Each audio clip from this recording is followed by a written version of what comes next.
Hi everyone, I just wanted to do a quick little tour of my altar from my setup last night after my full moon ritual.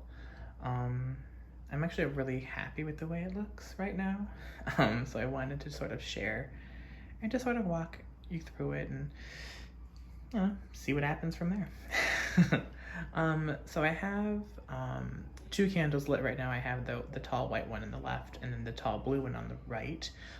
The left one is my working altar candle, so whenever I am at my altar doing anything, meditation, ritual, whatever it might be, I light that just to sort of symbolize that I'm at my altar and that I'm working, and then it's sort of like a kind of like a trigger for my mind, so that it knows that I'm in the ritual witchy headspace. The one on the right, I might have got my right and left mixed up. But anyway, the tall blue one on the right, that is my candle to Saint Michael. I'm currently, I would say I'm working with Saint Michael, Archangel Michael, for protection. It's something that I started a few weeks ago. Every Tuesday now for the past 3 weeks, I'm doing a devotional to him.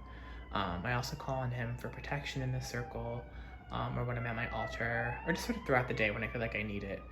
So that's my candle to him, and I'll burn it, for a good portion of the day today.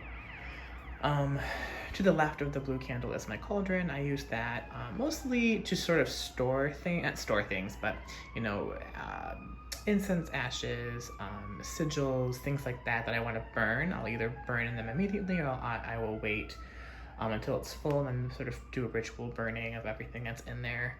And then once the ashes get a lot, I usually spread them outside, or sort of just like leave them to the wind, to let nature do what nature does.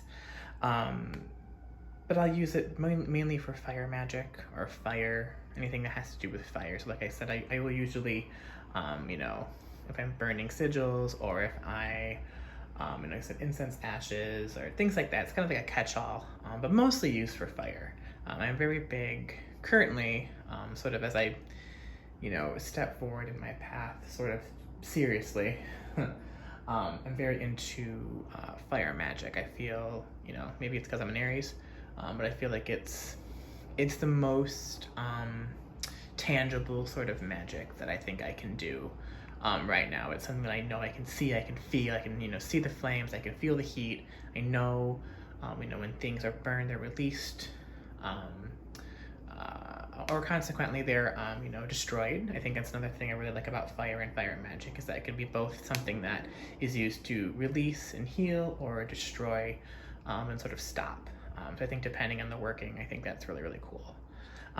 The red candle over on the right, and then the cookies and the rum, and the photos and the prayer card, that's sort of my ancestor section of my altar. I do also work, I've been also, as I step forward into my path much more seriously, I've been working with my ancestors, which has been really interesting, very responsive, much more than I thought they would be, which is awesome. So that's why there are cookies and rum. They sort of let me know that rum is something they would enjoy. And then, a part of me is very Italian, so they also let me know that they would like some Italian cookies, so I made some the other night, which are delicious. So I've been offering those. I had 2 of them on here last night during my full moon ritual, and then I woke up this morning, one was gone, so I think the cat knocked it down or ate it, or one of the dogs ate it. But so I replaced it with another one. Or maybe one of my ancestors ate it, who knows.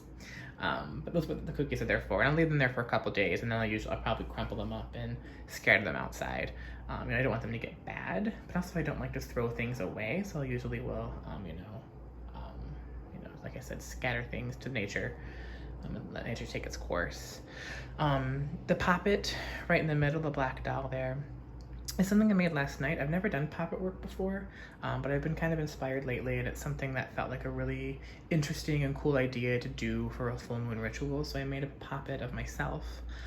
It's full of cotton balls, but I also put my hair, my spit, and my toenails in there.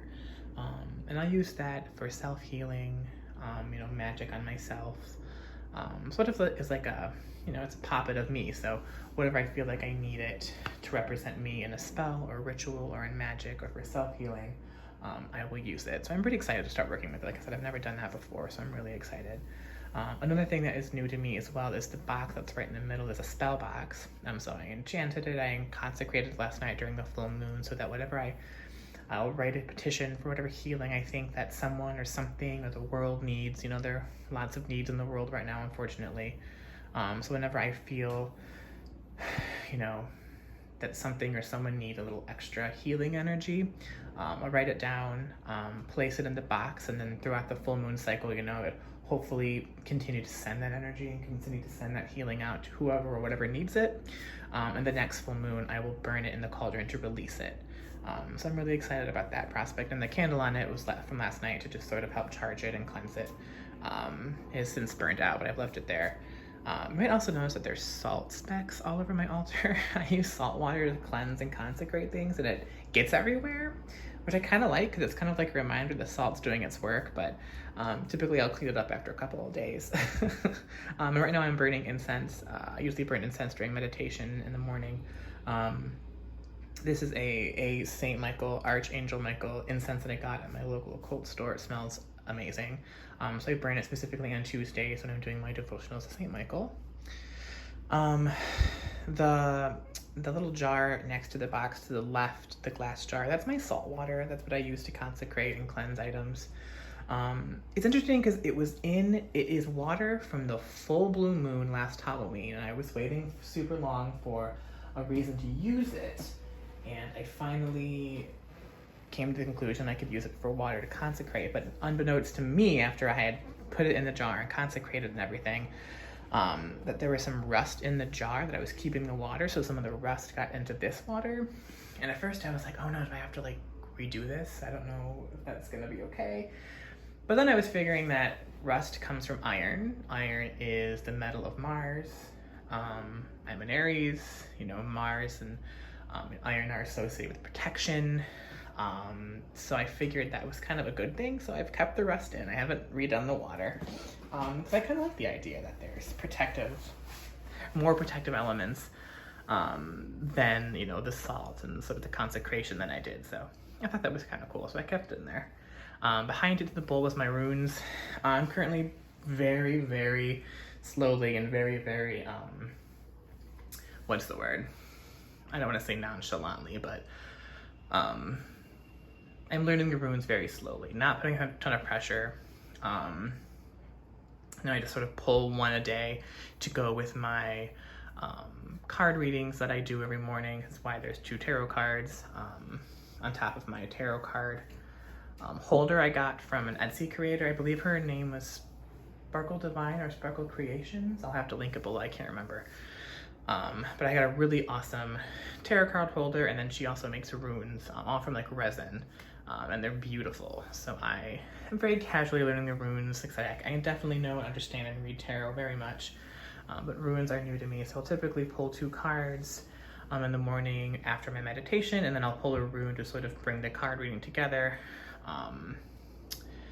So that's what is in the bowl, and then next to it are my tarot cards. I just use the basic Rider-Waite-Smith.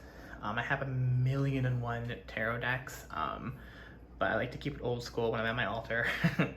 And then last but not least, over to the lower left, the purple candle with the selenite and lavender is my offering to the goddess Aradia, from the famous story, Aradia, Gospel of the Witches, by Charles Leland.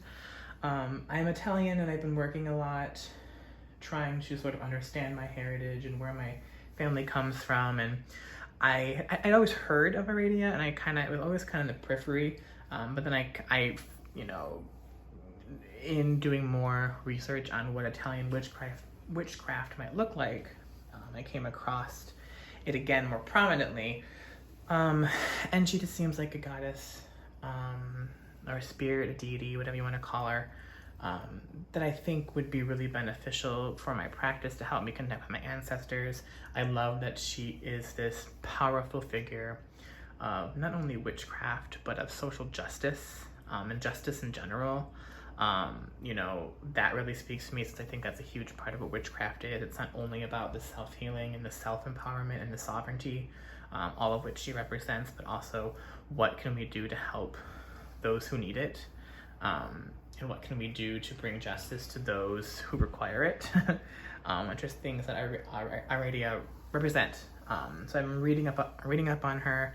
I sort of did not a devotional to her last night, but I let her know that I wanted to work with her, and sort of that over the next, you know, course of this full moon, I would be in a journey with her, and that I asked that she join me in that journey. So yeah, that's my altar. You know, I'm really proud of it. It's a little, I think it's a piano bench is what it used to be. I got it from a secondhand shop here in my neighborhood, and then I have a black box underneath it to hold incense and jars and things of that nature. And then typically I'll have my commonplace book and my book of mirrors and my journal on top of it. And I have a spell book here. And then this book, when I was considering starting to work with Saint Michael, I just like happened upon this beautiful book from like the 20s about Mont Saint Michel. So I kind of took it as a sign. So I bought the book as well. I'm just sort of keeping my altar. And then up there, I've got a whole stack of books on the bookshelf that I'm currently making my way through. Because why buy one book when you can buy several? Well, yeah, that's all I have. I hope that you guys enjoyed this. I hope everyone enjoyed this. And, you know, if you have any questions or comments below, let me know. Otherwise, hopefully I will make another video soon. All right, thank you so much.